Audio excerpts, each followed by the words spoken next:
Oke, selamat sore teman-teman semuanya. Ketemu lagi dengan saya, Surya MS Trade and Investment. Pada kesempatan kali ini, saya akan membahas Bitcoin dengan tema bertahan di bawah resistan MA200 Daily. Sebelum masuk ke materi, saya sampaikan kepada teman-teman bahwa saya, Surya MS Trade and Investment, tidak menerima titip dana trading. Yang kedua adalah hati-hati grup channel palsu. Telegram channel saya hanya ada yang ada di layar ini, teman-teman. Kemudian yang ketiga, teman-teman mesti berhati-hati terhadap komen palsu di channel YouTube saya, yaitu komen-komen palsu yang mengatasnamakan saya. Itu adalah teman-teman mesti waspada kalau teman-teman itu palsu ya. Itu adalah pengarahan ke komunikasi menggunakan WhatsApp ataupun Telegram, mengarah ke sosial media mereka, ya intinya mengajak teman-teman untuk titip dana trading ataupun untuk konsultasi trading lainnya, yang mana itu adalah nomor luar negeri sebagian, itu bukan saya teman-teman ya. Jadi mesti teman-teman berhati-hati terhadap hal tersebut. Oke teman-teman, ini adalah update untuk BTC ya. Kita akan lihat dulu. Ini adalah hari ke 1, 2, 3, 4, 5, 6. Hari ke-7 setelah Bitcoin koreksi teman-teman ya. Hari ke-7 setelah Bitcoin koreksi, teman-teman lihat koreksinya kemarin Bitcoin sampai ke 450-an ya teman-teman, 450-an di bawah retracement 50, di atas retracement 61 selama 6 hari ini ya. Terus kemudian sejak dia koreksi dalam tembus retracement 50 ya. Terus sebenarnya ini setiap closingnya dari Bitcoin ini selalu kembali lagi ke area retracement 50 sampai 38 teman-teman, di area sini ya. Ini sudah candle ke-7 daily 1 2 3 4 5 6 7, sudah 7 hari Bitcoin bertahan di area di atas retracement 50 atau di atas 510 juta dengan resistan masih di 615. Dan kalau kita gunakan moving average 200 di sini teman-teman, Bitcoin masih belum mampu untuk tembus di atas moving average 200. Seperti yang sering sudah saya bahas bahwa moving average 200 itu adalah batas antara bull area yang ada di atasnya dan bear area yang ada di bawahnya. Sehingga untuk saat ini, untuk Bitcoin boleh dikatakan saat ini sebenarnya dia masih konsolidasi teman-teman ya. Dia masih konsolidasi dalam range yang berkisar antara di 510-an sampai sekitar 614. Kalau kita lihat di bagian samping kiri, ini ada area demand, yang mana area ini kemungkinan menjadi penahan penurunan Bitcoin saat ini teman-teman ya. Ini adalah area kumpulan candle, ini adalah demand, orang-orang akan mulai tertarik untuk positioning biasanya di area demand tersebut. Dan ini bisa menjadi support ya teman-teman. Ini adalah pergerakan Bitcoin untuk daily. Sebenarnya harganya sudah mulai di bawah MA200 tetapi juga tidak turun lebih dalam. Tidak turun lebih dalam ya teman-teman. Sebenarnya kalau kita lihat secara candle ini tidak turun lebih dalam itu bisa terlihat dari low-nya. Low candle-nya ini tidak lower tetapi justru higher untuk saat ini teman-teman ya. Teman-teman bisa lihat dalam chart yang lebih pendek, nanti akan kelihatan ya teman-teman. Saya akan bawa ke chart yang lebih pendek. Ini adalah chart 4 jam untuk Bitcoin. Nah seperti ini teman-teman untuk chart 4 jam. Kalau tadi saya katakan bahwa untuk resistannya dia ada di sekitar 610 ya, memang di retracement 38. Sorry, ini adalah untuk tren turun ya teman-teman. Kita belum bicara di sini, nanti akan saya bahas tersendiri. Jadi begini, kemarin pada saat Bitcoin dari naik di sini, terus kemudian dia turun, supportnya adalah di 745, kemudian di 615, udah jebol, 509 udah jebol, dan kemudian kembali lagi. Nah saat ini untuk support, kalau kita lihat dari tren naiknya, supportnya adalah di 510, resistannya ada di 614. 510 untuk supportnya dan dan 614. Dengan kecenderungan saat ini untuk Bitcoin itu dia cenderung mendekati resistannya, yaitu di 614 dan juga resistan dari moving average 200. Itu perkiraannya adalah di sekitar 610 untuk moving average 200. Nah, karena kalau kita lihat di area sini teman-teman, di area sini Bitcoin ini sebenarnya udah mantul, sehingga kita bisa gunakan Fibonacci yang lain. Nah, kalau yang di sini adalah Fibonacci naik untuk mencari koreksinya, maka sekarang adalah Fibonacci turun, ya, ini Fibonacci turun untuk mencari resistan naiknya, ya. Di sini tren yang saya gunakan hanya tren pendek teman-teman dari sini, yaitu di kisaran 783 atau mulai breakdownnya moving average 200 di dalam 4 jam di sini sampai swing low di sini. Di dalam penurunan Bitcoin ini, kemudian dia sudah naik. Kenaikannya di sini teman-teman nih, saat ini kenaikannya udah melewati retracement 23 atau resistan di 550. Jadi kalau kita lihat resistan 550 sudah berhasil dilewatin. Kemudian dia sudah testing sebenarnya di sini. Dia udah testing di 610. Namun kemudian kembali lagi teman-teman ya, 610. Kemudian di atasnya ada di 658. Ini menjadi resistan semua teman-teman ya. Jadi kalau 510 sekarang ini dia menjadi support.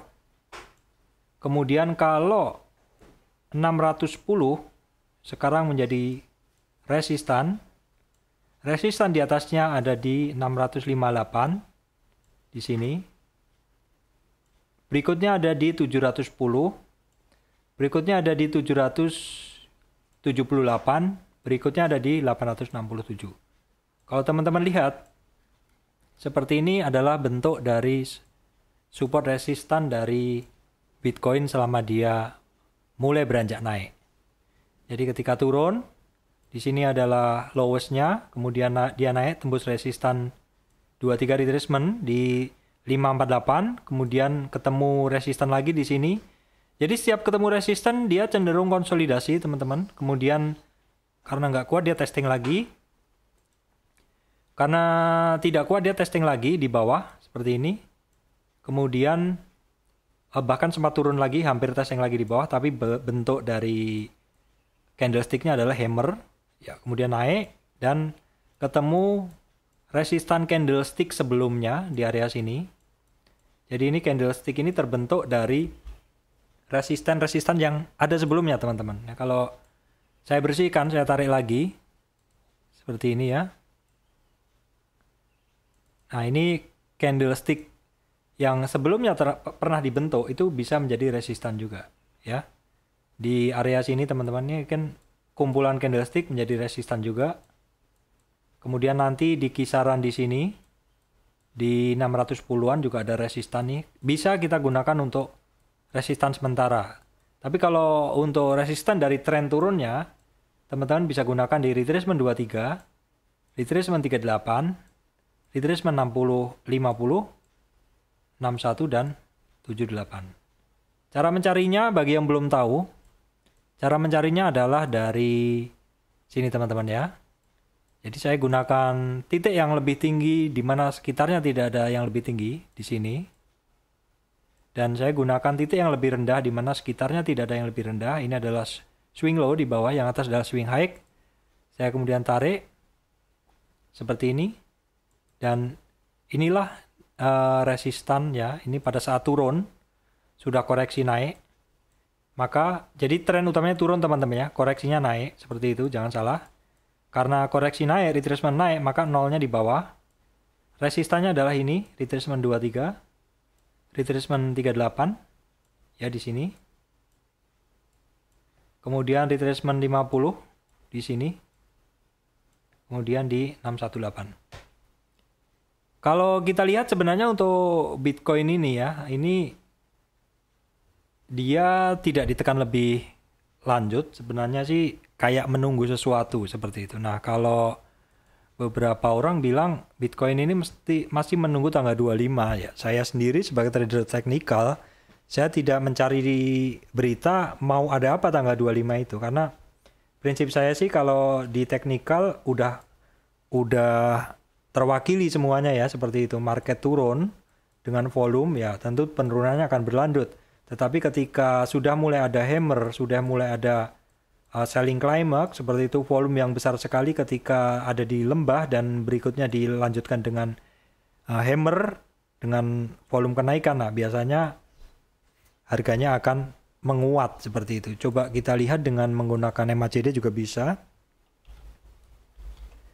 Nah ini kalau kita gunakan MACD seperti ini. Ini kebanyakan MACD-nya. Ini adalah dalam daily untuk MACD-nya Bitcoin teman-teman ya. Jadi kalau kita lihat memang sebenarnya sebenarnya pergerakan dari Bitcoin kemarin pada saat naik ini juga terlihat adanya diver ya teman-teman, divergen, pelemahan juga sebenarnya kebaca. Itu dari sini ya, kita lihat dulu puncak ke puncak ke puncak seperti ini. Kemudian kita tarik juga di sininya, puncak ke puncak ke puncak kecenderungan turun, tetapi secara harga dia dengan pola yang sama masih naik ya. Jadi inilah sebenarnya yang disebut ada divergen di Bitcoin. Jadi ketika harganya up, sebenarnya indikatornya itu sudah melemah. Dari trennya indikatornya sudah melemah dan kemudian break dari sini. Harganya turun ya, turun di sini mulai turun. Nah, seperti ini. MACD-nya ya, MACD-nya di bawah 0, kecenderungannya di bawah 0, dan kalau kita tarik sebenarnya ini memang cukup dalam seperti ini. Nah, di area sini dia inline. Kalau di area sini ini terjadi divergen, perbedaan harganya naik tetapi indikatornya turun, akhirnya turun. Kalau di area sini terjadi konvergen ya, harganya turun, indikatornya turun. Tetapi yang mesti teman-teman lihat, kalau teman-teman pengguna dari MACD, maka ada sinyal yang bisa dilihat. Ada sinyal yang bisa dilihat. Jadi ketika MACD mulai histogramnya mulai menuju ke 0 seperti ini sebenarnya penurunannya udah mulai terbatas, kekuatan penurunannya. Dan kalau kita lihat di sini juga ini bentuk dari garis signal dan MACD-nya ini dia hampir golden cross. Di sini juga ada volume hijau ya, seperti itu. Terus di sini secara candle juga udah tidak ada black marubozu, yang ada adalah sudah hammer seperti itu. Ini dalam daily. Kalau di dalam 4 jam tentu teman-teman sudah bisa melihat lebih jelas. Ya. Kalau di dalam 4 jam tentu teman-teman sudah bisa melihat lebih jelas ya di sini. Kalau dalam 4 jam di sini dua puncaknya ini dia sudah mulai menguat. Sebenarnya dari sini sih gitu. Jadi ketika harganya turun ya, indikatornya justru ada kenaikan dan di sini juga ada golden cross. Ya makanya dia harganya naik. Tapi masih sedikit teman-teman ya. Ya kalau kita tarik sih sebenarnya juga sudah mulai ada yang namanya ini. Sebenarnya sudah mulai yang ada namanya break resist ya teman-teman. Kalau tarik garis resistnya kan di sini. Nah sebenarnya kan Bitcoin sudah mulai ada break resist di area sini, di area yang ini teman-teman ya. Nah, break resist mesti didorong dengan volume. Kalau nggak ada volume dorongan ya nggak kuat. Nah volumenya ini yang belum kelihatan. Walaupun MACD-nya di area ini sudah di atas 0. Nih. Nah, nanti akan bagus sekali apabila MACD ini tetap di atas 0 dan ini garis sinyal dan line ini udah di atas garis 0 semua. Ini akan bagus, inline sekali. Dan kalau ada dorongan volume maka dia akan lari untuk Bitcoin ini. Sekian dulu analisa dari saya untuk Bitcoin teman-teman. Kesimpulan saya sih dia masih bertahan ya. Bitcoin masih bertahan, tidak ditekan lebih lanjut. Kalau orang bilang ada nunggu tanggal 25 berarti nanti malam ya, kalau di Indonesia kan masih siang ini. Terima kasih teman-teman semuanya.